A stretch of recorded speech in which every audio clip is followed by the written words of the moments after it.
Itu biar pakai itu yuk. Shalom, selamat malam semuanya. Shalom. Shalom. Ada doa malam pada malam hari ini. Kita akan berdoa lebih dahulu ya. Sebelum memulai ibadah doa malam. Tuhan, kami ucap syukur untuk kebaikan-Mu pada kami. Ucap syukur untuk kasih setia-Mu, penyertaan-Mu, pemeliharaan-Mu dalam kehidupan kami pada hari ini. Kami boleh menyelesaikan semua aktivitas kegiatan kami hari ini dengan pertolongan-Mu dan bimbingan-Mu saja. Sebentar lagi kami akan mulai ibadah doa malam kami, Tuhan. Layakkan kami untuk kami boleh masuk ke dalam hadirat-Mu yang kudus. Tolong kami untuk kami boleh lebih dalam lagi mengenal Engkau, Tuhan. Terima kasih Bapa. Karena dalam nama Yesus kami boleh berdoa dan mengucap syukur. Haleluya. Amin.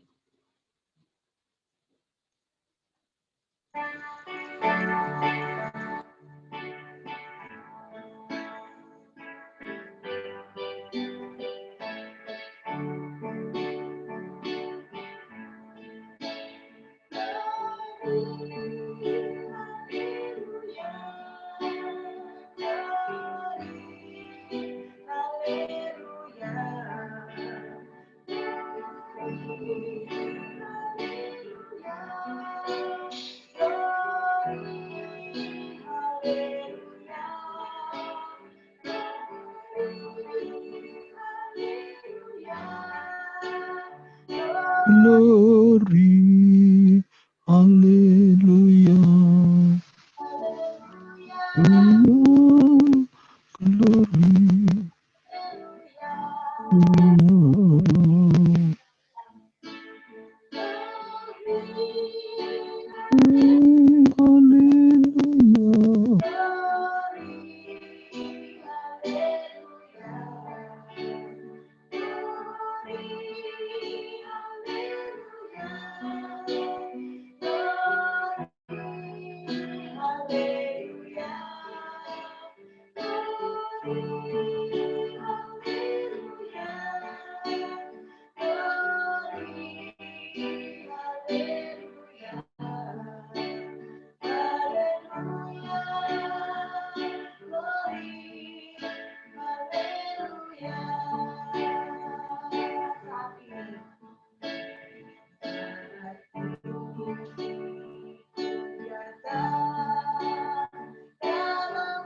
Terima kasih Tuhan, penyertaan-Mu, untuk pemeliharaanmu dalam kehidupan kami. Saat ini kami boleh ada, semua itu hanya karena kasih karunia-Mu Tuhan. Saat ini kami boleh hidup, semua itu hanya karena bersama kasih-Mu Tuhan. Terima kasih Tuhan, terima kasih Yesus. Kami mau terus lebih dalam lagi menyembah-Mu Tuhan. Layakan kami Tuhan, untuk kami boleh datang hadirat. Terima kasih Bapa. Amin.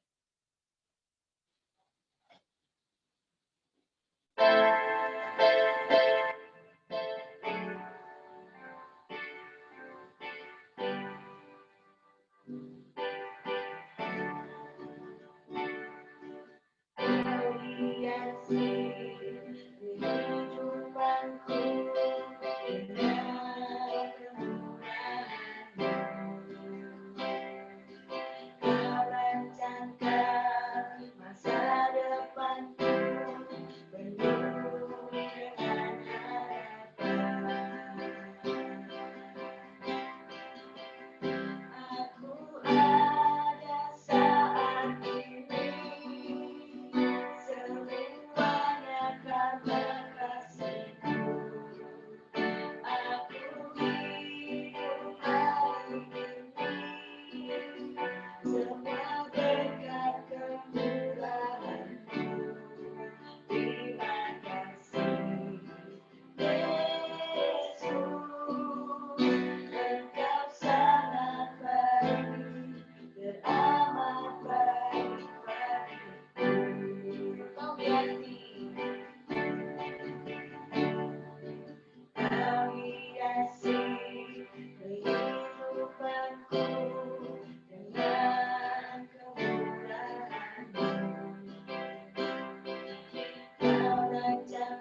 Tuhan yang baik. Sampai saat ini kita boleh ada, saat ini kita boleh menikmati hari demi hari, walaupun mungkin banyak persoalan, itu semua karena berkat kemurahan Tuhan. Sebelum kita mendengarkan kebenaran firman Tuhan, kita akan dipersiapkan dengan satu lagu lagi. Tuhan selalu menolongku.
Nih, silakan Pak Tim untuk renungan pada malam hari ini.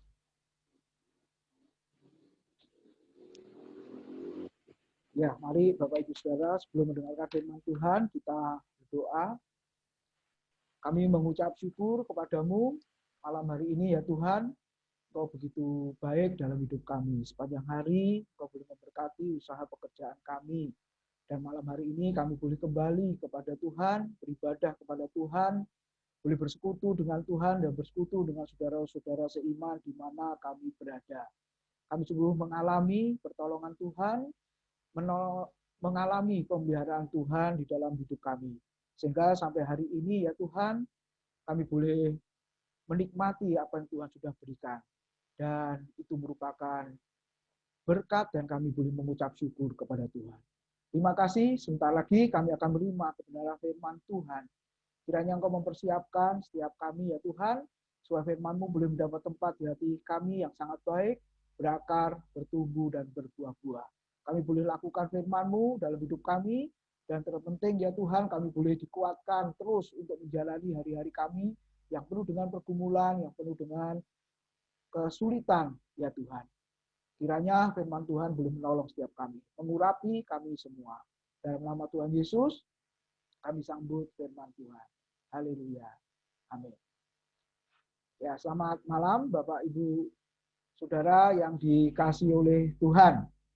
Nah, kita bersyukur Bapak Ibu dan bersuka cita Saudara karena kita boleh kembali beribadah bersama-sama di dalam doa malam. Nah, malam hari ini renungan firman Tuhan terambil di dalam Kisah Rasul pasal 16 Bapak Ibu, ayat 4 sampai dengan ayat yang ke-12. Yang di sebelah Bapak Ibu ada Alkitab, boleh dilihat. Kisah Rasul 16 ayat yang ke-4 sampai dengan ayat yang ke-12 Bapak Ibu. Satu perikop ini ya, kita boleh merenungkan malam hari ini. Kisah Rasul 16 ayat 4 sampai 12. Dalam perjalanan keliling dari kota ke kota, Paulus dan Silas menyampaikan keputusan-keputusan yang diambil para rasul dan para penatua di Yerusalem dengan pesan supaya jemaat-jemaat menurutinya. Demikianlah jemaat-jemaat diteguhkan dalam iman dan makin lama makin bertambah besar jumlahnya. Mereka melintasi tanah Frigia dan tanah Galatia karena Roh Kudus mencegah mereka untuk memberitakan Injil di Asia. Dan setibanya di Misia, mereka mencoba masuk ke daerah Bitinia, tetapi Roh Yesus tidak mengizinkan mereka. Setelah melintasi Misia, mereka sampai di Troas. Ayat 9, perhatikan Bapak Ibu, pada malam harinya tampaklah oleh Paulus suatu penglihatan. Ada seorang Makedonia berdiri di situ dan berseru kepadanya, katanya, menyeberanglah kemari dan tolonglah kami. Ayat 10. Setelah Paulus melihat penglihatan itu, segeralah kami mencari kesempatan untuk berangkat ke Makedonia, karena dari penglihatan itu kami menarik kesimpulan bahwa Allah telah memanggil kami untuk memberitakan Injil kepada orang-orang di sana.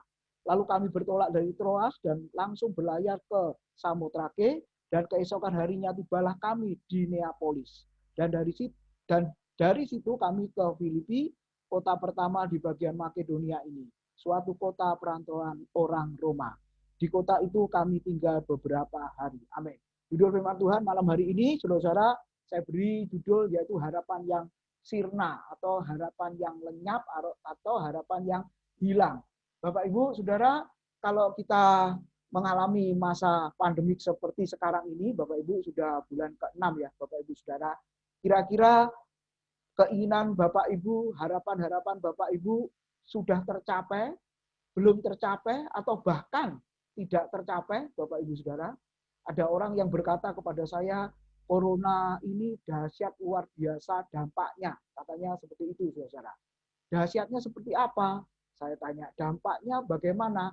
Ya, kalau kita sebagai pengusaha, omsetnya tidak sesuai dengan harapan. Keuntungannya tidak sesuai dengan harapan yang sudah diinginkan sebelumnya. Katanya seperti itu, Saudara. Bahkan yang sekolah, Bapak Ibu Saudara, apalagi tahun ajaran baru ya, ada sekolah yang membebaskan biaya uang gedung, Bapak Ibu. Tapi ada juga yang uang gedungnya tetap dibayarkan, tapi diskon berapa persen karena masa pandemik. Nah, Bapak Ibu, ada orang yang berkata, sudah bayar uang gedung ini, Pak. Tapi sekolahnya mulai tahun ajaran baru ini tidak merasakan gedung sekolah, katanya seperti itu.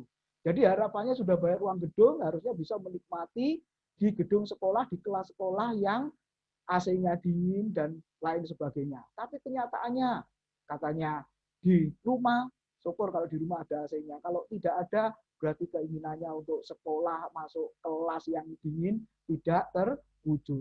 Bapak Ibu, mungkin yang lain-lain memiliki harapan, keinginan, tapi pertanyaannya tidak semua apakah tergenapi, saudara-saudara, semua boleh terwujud? Ternyata jawabannya tidak. Nah, Bapak Ibu Saudara, apa yang menjadi akibat ketika keinginan harapan itu tidak terwujud? Maka satu kata, yaitu kecewa. Nah, saya Bapak Ibu boleh merenungkan kehidupan kita di masa seperti ini, pasti banyak juga orang yang kecewa, Bapak Ibu Saudara. Kecewa tentang pekerjaannya, kecewa tentang usahanya, kecewa tentang apa? Sekolahnya, kuliahnya, dan lain sebagainya. Bapak Ibu Saudara, satu kata, akibatnya apa? Ketika harapan itu hilang, tidak terwujud, keinginan tidak tercapai, yaitu satu kata, merasakan yang namanya kecewa. Bapak Ibu, saya kutip satu kalimat dari Alexander Pope. Dia berkata seperti ini, berbahagialah orang yang tidak mengharapkan sesuatu, karena dia tidak akan pernah kecewa. Sekali lagi Bapak Ibu, Alexander Pope berkata, berbahagialah orang yang tidak mengharapkan sesuatu, karena dia tidak akan pernah kecewa. Pertanyaannya Bapak Ibu, apakah orang di dunia ini ada yang tidak pernah berharap, Bapak Ibu Saudara? Adakah di antara kita malam hari ini yang tidak pernah punya keinginan, Bapak Ibu ya, sedikit pun dalam hidup kita? Saya percaya semua di antara kita pasti memiliki keinginan, pasti memiliki harapan. Keinginan apa? Badai corona supaya segera berlalu. Yang sekolah berkata keinginannya supaya bisa masuk di kelas, supaya bisa ketemu dengan teman-teman secara langsung, katanya seperti itu. Yang biasa kerja di kantor lalu bekerja di rumah, harapannya, keinginannya apa? Supaya kembali bekerja seperti sedia kala dan lain sebagainya. Banyak hal, Bapak Ibu Saudara, yang ingin diharapkan. Dan pertanyaannya, kalau hidup, Bapak Ibu Saudara, pastilah terus berharap. Nah, Bapak Ibu Saudara, tidak ada harapan berarti sudah mati. Ya, ini sesuai dengan pengkhotbah Bapak Ibu pasal 9 ayat yang keempat. Di situ dikatakan, tetapi siapa yang termasuk orang hidup mempunyai harapan. Karena anjing yang hidup lebih baik daripada singa yang mati. Perhatikan Bapak Ibu, tetapi siapa yang termasuk orang hidup mempunyai harapan. Saya dan saudara pada malam hari ini mempunyai harapan karena saya dan saudara adalah orang-orang yang hidup. Amin, saudara. Kalau kita semua tidak hidup, berarti memang sudah tidak punya harapan lagi. Nah, Bapak Ibu, ketika dikatakan masih hidup, pasti memiliki harapan, pasti memiliki keinginan, pasti mengingini kerinduan, pasti mengingini cita-cita dan lain sebagainya. Tetapi Bapak Ibu, ketika seseorang memiliki keinginan, cita-cita, harapan, maka bersiap-siaplah untuk kecewa. Kenapa? Karena kalau semuanya itu tidak terwujud atau terwujud tidak sesuai dengan keinginan, pastilah timbul satu kata yang namanya kecewa. Nah, Bapak Ibu, dari ayat yang kita baca, bagaimana dengan Paulus, Silas, dan Timotius? Ini perjalanan misi yang kedua, Bapak Ibu Saudara. Nah, Paulus, Silas, dan Timotius, kalau kita baca di dalam ayat-ayat ini, juga memiliki harapan, juga memiliki keinginan. Nah, malam hari ini kita akan menyelidiki, kita akan meliti, Bapak Ibu. Sebelum itu, dari ayat 4 sampai 5, Kalau Bapak Ibu baca tadi di situ, saya ulang Bapak Ibu, dalam perjalanan keliling dari kota ke kota, Paulus dan Silas menyampaikan keputusan-keputusan yang diambil para rasul dan para penatua di Yerusalem dengan pesan supaya jemaat-jemaat menurutinya. Lalu ayat yang kelima, perhatikan Bapak Ibu, demikianlah jemaat-jemaat diteguhkan dalam iman dan makin lama makin bertambah besar jumlahnya. Dari ayat 4 dan 5, Bapak Ibu, kalau kita lihat, pelayanan Paulus dengan Timotius dan Silas dalam perjalanan misinya berjalan dengan baik. Ya, harapannya terwujud, keinginannya tercapai, Bapak Ibu, untuk perjalanan misi. Sebagai tugasnya apa tadi? Dikatakan apa? Menyampaikan keputusan-keputusan. Nah, kata Yunaninya tadogmata, dari kata inilah muncul dogma, Bapak Ibu Saudara. Keputusan apa yang sudah diambil oleh para rasul di dalam Kisah Rasul pasal yang ke-15. Dan perhatikan Bapak Ibu, pelayanan yang berjalan dengan baik itu menghasilkan apa? Wah, ini hasil yang menggembirakan, yaitu jemaat diteguhkan dalam iman dan akhirnya bertambah banyak jumlahnya. Saya percaya kerinduan kita malam hari ini, gereja kita juga jemaat kuat dalam iman. Menghadapi badai masalah seperti bulan-bulan ini, Bapak Ibu Saudara, yang kita tidak tahu kapan akan berakhir, kiranya jemaat diteguhkan imannya. Lalu sebagai hamba Tuhan, Bapak Ibu ketika melayani, ada hasil pelayanan yang diperlihatkan Tuhan kepada kita. Itu satu hasil yang mengembirakan. Pak Budi Utomo dan Pak Nahum pernah bersaksi yang lalu, Bapak Ibu bisa melihat hasil dari pelayanan sehingga orang-orang itu dibaptiskan. Oh, itu satu hasil pelayanan yang mengembirakan. Pelayanan yang berjalan dengan baik, yang sesuai dengan harapan. Saya percaya kalau kita melayani Tuhan, ada hasilnya. Keinginannya terwujud. Puji Tuhan, itu sangat senang Bapak Ibu. Kenapa? Karena terkabul. Tetapi Bapak Ibu, kita boleh lihat di ayat-ayat yang berikutnya. Kalau ayat 4 dan ayat 5, Paulus, kalau kita lihat Silas dan Timotius sebagai satu tim pelayanan di dalam misi penginjilan yang kedua, Bapak Ibu, di dalam perjalanan misinya, seolah-olah pelayanannya berhasil dengan baik. Harapannya terwujud, keinginannya tercapai. Tetapi Bapak Ibu dari ayat 6 dan seterusnya, kalau kita lihat Bapak Ibu, ternyata harapan Paulus itu hilang. Keinginan kerinduannya tidak seperti yang dipikirkan. Berbeda sekali, sangat jauh berbeda dengan ayat 4 dan ayat yang kelima. Nah, sebagai manusia Bapak Ibu, apakah Paulus, Silas, dan Timotius juga merasakan kekecewaan? Seperti saya dan saudara ketika memiliki keinginan, harapan, tapi tidak terwujud dan kita kecewa. Apakah sebagai hamba Tuhan juga, Bapak Ibu Saudara, tidak bisa kecewa, tidak boleh kecewa, Bapak Ibu Saudara. Paulus, Silas, dan Timotius adalah manusia biasa, ya, yang sama dengan kita. Ketika memiliki keinginan tapi tidak terwujud, Bapak Ibu, keinginan hamba-hamba Tuhan tidak macam-macam, Bapak Ibu. Mungkin saya dan saudara keinginan kita berbagai macam, begitu ya. Yang mungkin karena masih hidup dalam dunia, keinginan yang masih bersifat dunia untuk keperluan, kebutuhan kehidupan kita, ya nggak masalah karena masih dibutuhkan. Tapi Bapak Ibu, ini konteksnya adalah di dalam pelayanan. Firman Tuhan tadi mengatakan apa, Bapak Ibu? Ketika Paulus dan Silas serta Timotius melayani, maka di situ dikatakan apa? Roh Kudus melarang Paulus ya untuk melayani sebanyak 2 kali. Bapak Ibu, kalau kita lihat bagian ini, ternyata tidak semua pelayanan yang dikerjakan itu pasti sesuai dengan kehendak Tuhan. Pasti sesuai dengan keinginan Tuhan, Bapak Ibu. Dan hari ini kita belajar satu contoh. Ternyata Paulus melayani dilarang oleh Tuhan, dilarang oleh Roh Kudus. Dan firman Tuhan mencatat sebanyak 2 kali pelayanan dilarang. Kalau Bapak Ibu melayani lalu dilarang bagaimana? Kalau kita ingin mengerjakan sesuatu tapi dilarang, ya apalagi anak-anak, Bapak Ibu dilarang begitu, padahal dia senang lalu dilarang. Anak-anak kita juga begitu ya, kita senang melakukan sesuatu tapi tidak bisa kita lakukan atau dilarang kita melakukannya. Seperti ibadah di gereja secara bersama masih belum juga Bapak Ibu ya, belum diizinkan, tanda petik, walaupun ada yang sudah melakukan, memang izinnya ada, tapi ada gereja-gereja yang belum juga melakukan. Ya memang jemaat-jemaat juga berpikir apa saudara? Malah ada pernyataan dari hamba Tuhan seperti ini, Pak Ibu. Ya, masa kita ini mau ibadah kepada Tuhan di gereja kok dilarang? Nah, kayak begitu saudara. Masalahnya bukan dilarang, nanti kalau terjadi COVID yang menyebar lalu bagaimana?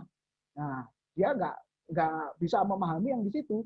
Ya hanya satu hal saya berkata di hadapan jemaatnya, masa kita mau beribadah, mau melayani Tuhan di gereja, kok dilarang? Katanya begitu, saudara. Nah, Bapak Ibu, kita boleh melihat Roh Kudus melarang Paulus untuk melayani sebanyak 2 kali. Di sini dikatakan apa? Roh Kudus mencegah Paulus, Silas, dan Timotius untuk memberitakan Injil di Asia. Coba ayat yang ke-6 tadi, Bapak Ibu. Mereka melintasi tanah Frigia dan tanah Galatia karena Roh Kudus mencegah mereka untuk memberitakan Injil di Asia. Lalu, saudara, ayat 7, dan setibanya di Misia, mereka mencoba masuk ke daerah Bitinia, tetapi Roh Yesus tidak mengizinkan mereka. Bapak Ibu, lihat. Melayani Tuhan bisa dicegah oleh Tuhan sendiri. Pertanyaannya, bisakah? Bisa, Bapak Ibu. Ya, mungkin kita melihat ini aneh. Masa melayani pekerjaan Tuhan dilarang oleh Tuhan? Ya, melayani Tuhan dilarang, Bapak Ibu. Paulus, Silas, Timotius memberi contoh kepada kita. Mereka melayani sebanyak 2 kali dilarang oleh Roh Kudus. Nah, Bapak Ibu, mengapa saat itu Roh Kudus begitu jelas berbicara? Bagaimana dengan kondisi sekarang? Kita hampir tidak pernah mendengarkan Roh Kudus berbicara secara langsung. Benar ya Bapak Ibu? Mengapa? Ya jelas, karena pada saat rasul-rasul hidup, Alkitab belum ditulis seperti sekarang ini Bapak Ibu. Dan kalau Alkitab sudah ditulis secara lengkap, kalau kita ingin dengar suara Roh Kudus, ya peka dengan suara Tuhan, Bapak Ibu Saudara, maka bergaullah dengan Alkitab. Bacalah Alkitab, saudara. Maka kita akan mengerti suara Tuhan, kehendak Tuhan yang Tuhan sudah nyatakan di dalam Alkitab itu. Nah, Bapak Ibu Saudara, mari kita renungkan, Bapak Ibu, ketika Paulus ingin melayani di Asia, dilarang, saudara, mungkin juga harapannya sirna. Ya, keinginannya tidak terkabul, satu kata, kecewa juga. Tetapi Bapak Ibu, apa yang kita pelajari dari bagian ini? Paling tidak ada 3. Yang pertama, saudara, ketika harapan tidak terwujud, maka firman Tuhan tadi menjelaskan kepada kita, Paulus, Silas, dan Timotius tetap mentaati firman-Nya. Tetap mentaati perintahnya. Meskipun dicegah oleh Roh Kudus, Paulus tetap taat memberitakan Injil. Dia terus aktif di dalam pelayanan. Bapak Ibu bisa bayangkan, kalau seandainya dilarang, lalu kecewa, tidak mau melayani lagi. Apa yang terjadi? Bukankah itu merupakan iman yang masih kekanak-kanakan ya? Nah, kalau saya dan saudara hari-hari ini dilarang melayani lalu kecewa. Dilarang tampil lalu kecewa, Bapak Ibu. Ya, mungkin hamba Tuhan juga di stop pelayanannya kecewa. Gereja di stop juga kegiatan ibadahnya kecewa. Terus apa yang kita lakukan? Kalau begini ya sudah. Ya, berarti pelayanan tamat, selesai dan sebagainya. Nah, Bapak Ibu, kita bisa melihat malam hari ini. Ternyata Paulus tidak. Walaupun dicegah oleh Roh Kudus, Bapak Ibu, Paulus, Silas, dan Timotius tetap taat memberitakan Injil. Mereka tetap aktif di dalam pelayanan. Bahkan dia ingat pengalamannya. Di Filipi 3 ayat 13 sampai 14, Paulus pernah mengatakan apa? Yang sudah dikotbahkan oleh Pak Bambang waktu itu ya. Aku melupakan apa yang telah di belakangku. Saudara, apa yang di belakangnya? Kegagalan, kekecewaan, yang diceritakan di Kisah Rasul 16, mungkin berkata kepada jemaat, saudara-saudara di Filipi, aku 2 kali pernah melayani Tuhan, tapi dilarang oleh Roh Kudus. Nah, kegagalan, kekecewaan, Bapak Ibu. Di belakang, Paulus mengatakan, firman Tuhan memperingatkan kita, lupakanlah itu. Dan mengarahkan kepada hal yang ada di depan, dan berlari-lari kepada tujuan untuk memperoleh hadiah. Bapak Ibu Saudara, kalau kita bicara tentang waktu, masa lalu adalah kehidupan yang ada di belakang tadi. Makanya Paulus tadi mengatakan lupakanlah. Bapak Ibu, mungkin bagi kita masa lalu juga merupakan masa yang kelam. Sejarah yang kelam, Bapak Ibu. Saya tidak tahu apa yang sudah Bapak Ibu alami di masa lalu, Bapak Ibu Saudara, tapi mungkin juga saudara berkata itu masa yang kelam, sejarah yang sangat kelam. Dan firman Tuhan tadi mengatakan apa? Aku melupakan yang ada di belakangku. Lupakanlah. Lalu masa kini merupakan anugerah Tuhan, pemberian Tuhan. Kita harus nikmati sebaik-baiknya, kita harus pelihara sebaik-baiknya, saudara. Kesehatan yang Tuhan berikan kepada kita itu melebihi dari apapun juga. Bapak Ibu Saudara mengucap syukur. Ada orang yang ketika saya tanya minta doa apa, saya tidak minta doa yang lain. Ya, lalu apa yang diminta? Hanya satu, Pak, sehat. Bapak Ibu Saudara, ini satu ungkapan iman yang luar biasa ya. Aku mau sehat. Kalau sehat bisa menikmati kehidupan ini. Kalau sehat bisa menikmati pemberian-pemberian Tuhan. Kalau sehat aku bisa melakukan ini, itu, dan lain sebagainya. Nah, Bapak Ibu, ini masa ini. Lalu masa depan. Mungkin ada sebagian orang yang berkata misteri. Aku tidak tahu apa yang di depan. Tetapi Bapak Ibu, bagi orang percaya, masa depan adalah sungguh indah. Kenapa? Karena masa depan kita ada di dalam tangan Tuhan yang sangat kuat. Bapak Ibu Saudara, yang pertama kita boleh merenungkan. Ketika harapan tidak terwujud, maka di situ dikatakan tadi apa? Tetap memberitakan firman-Nya, tetap melayani Tuhan. Dan yang kedua, Bapak Ibu, ternyata ketika harapan tidak terwujud, Paulus, Silas, saudara dengan Timotius sadar bahwa ada rencana Tuhan yang lain, rencana Tuhan yang itu sungguh indah. Kalau Bapak Ibu lihat tadi alasannya, Paulus ingin pergi memberitakan Injil ke Asia. Bapak Ibu, kalau kita lihat di zaman itu, di Asia ada kota besar yang namanya Efesus, Bapak Ibu. Dan itu merupakan pusat kota. Ya, kalau itu dimenangkan seluruh kota itu, wah itu pasti luar biasa. Walaupun nanti kita lihat di Kisah Rasul pasal 19, Bapak Ibu Saudara, Paulus akhirnya juga sampai di Efesus.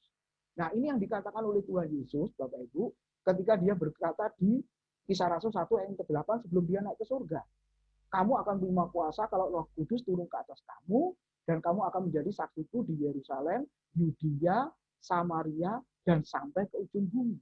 Nah, Bapak Ibu, ujung bumi pada zaman itu adalah, kalau kita lihat, saudara, ya ini, sampai ke kota besar di sana, Bapak Ibu ya, di Efesus. Nah, itu ujung buminya pada masa itu.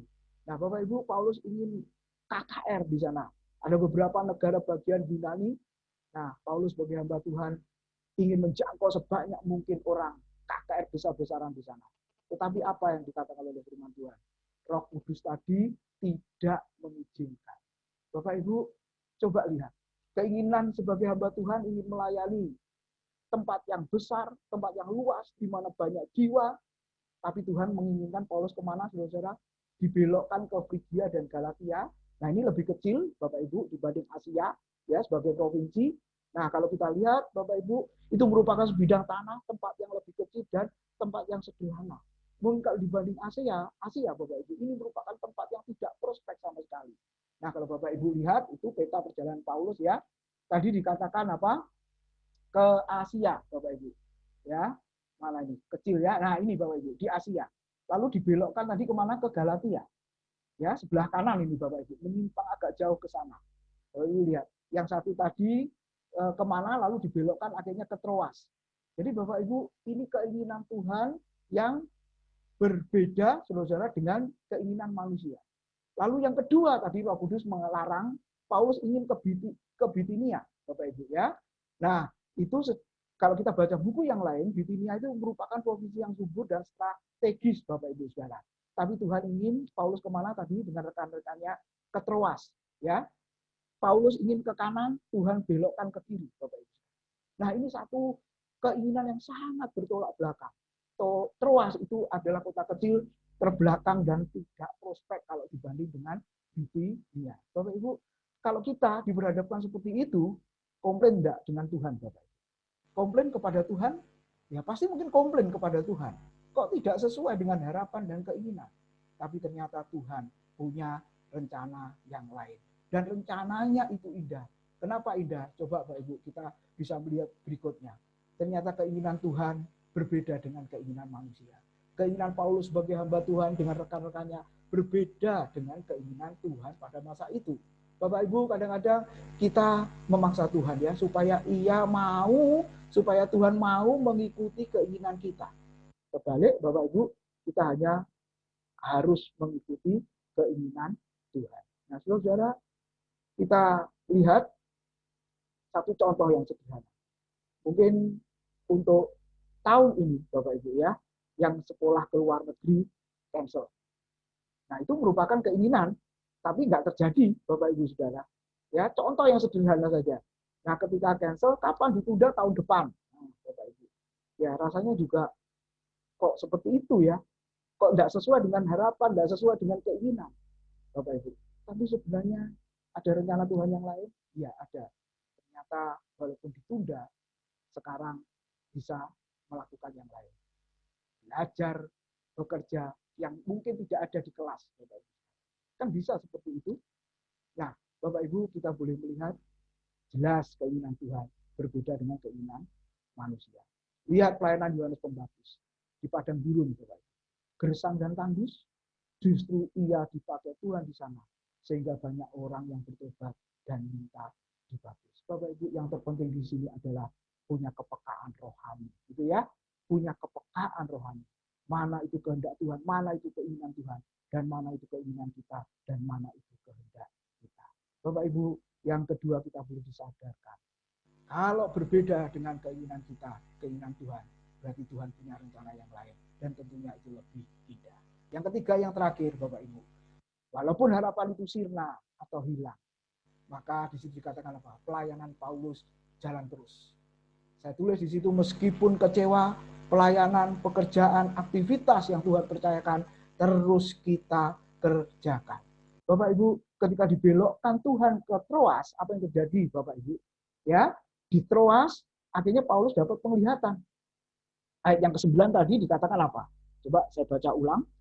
Pada malam harinya, tampaklah oleh Paulus suatu penglihatan. Ada seorang Makedonia berdiri di situ dan berseru kepadanya, katanya, menyeberanglah kemari dan tolonglah kami. Bapak Ibu, lihat. Ketika Paulus diizinkan ke Troas dan akhirnya setelah sampai di Troas, maka dapat penglihatan apa? Seorang Makedonia berdiri dan berseru, menyeberanglah kemari dan tolonglah kami. Bapak Ibu, ayat yang ke-10 tadi dikatakan apa?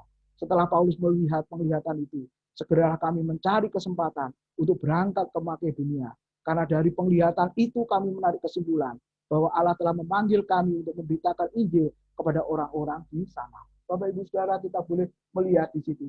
Ternyata rencana Tuhan yang benar-benar berbeda. Paulus ingin KKR besar, dihadiri oleh banyak orang, tetapi Tuhan ingin Paulus apa?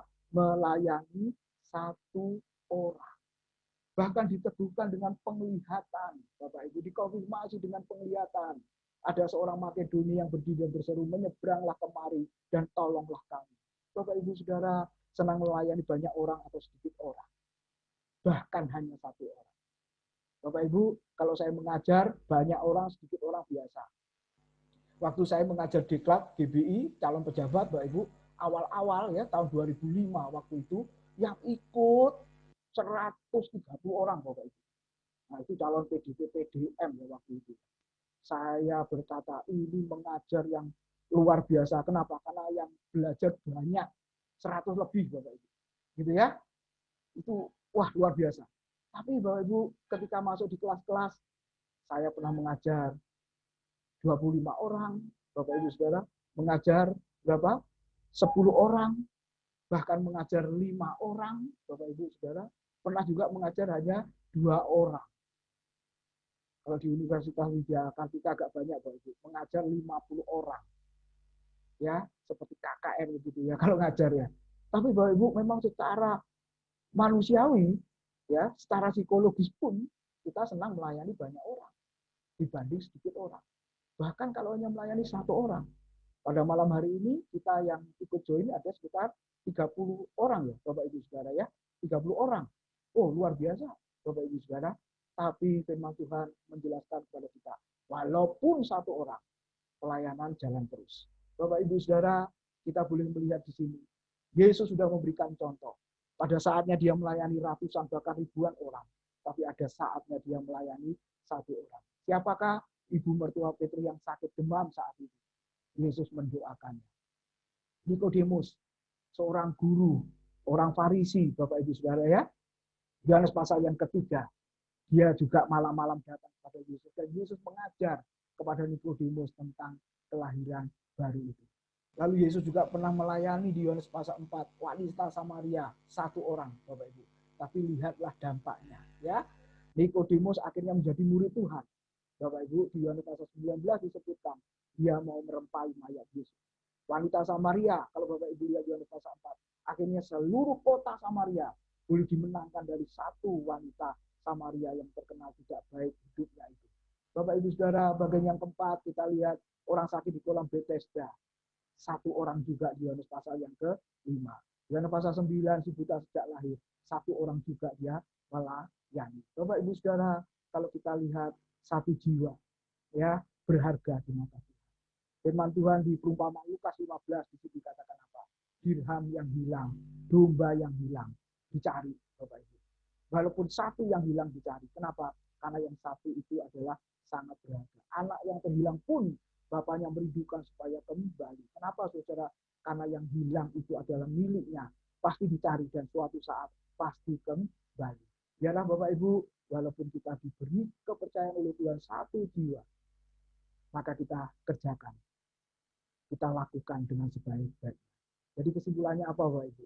Ketika harapan itu sirna, keinginan itu tidak tercapai, maka yang pertama tetaplah saudara-saudara mentaati perintah. Yang kedua Bapak Ibu, kita mesti sadar ternyata Tuhan punya rencana yang lain dan rencananya itu pasti indah. Dan yang ketiga, pelayanan harus kita kerjakan. Nah, kiranya firman Tuhan malam hari ini boleh memberkati dan memberi kekuatan kepada kita semua. Sebelum kita berdoa syafaat, mari kita berdoa. Terima kasih ya Tuhan, Engkau sudah berbicara melalui firman-Mu malam hari ini. Seringkali kami juga mengalami ya Tuhan, keinginan, harapan yang tidak terwujud. Dan kami secara manusia juga mengalami kekecewaan. Tetapi dari ayat firman Tuhan malam hari ini yang sudah diberitakan, kami ini boleh belajar. Kami boleh menyadari ternyata keinginan kami belum tentu keinginan Tuhan. Harapan-harapan kami belum tentu itu juga merupakan harapan-harapan dari Tuhan.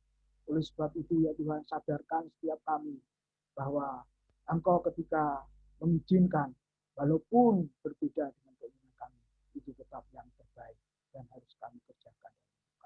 Terima kasih, berkat firman-Mu turun atas setiap kami anak-anak-Mu pada malam hari ini. Kami percaya Roh Kudus boleh menolong kami dan beri setiap kami kepekaan rohani, kepekaan atas kehendak Tuhan untuk kami lakukan, jalani di dalam hari-hari kami yang penuh dengan kesulitan dan kegundahan. Terima kasih ya Tuhan. Dalam nama Tuhan Yesus kami sudah berdoa dan mengucap. Tuhan memberkati. Saya serahkan kepada Pak Bambang.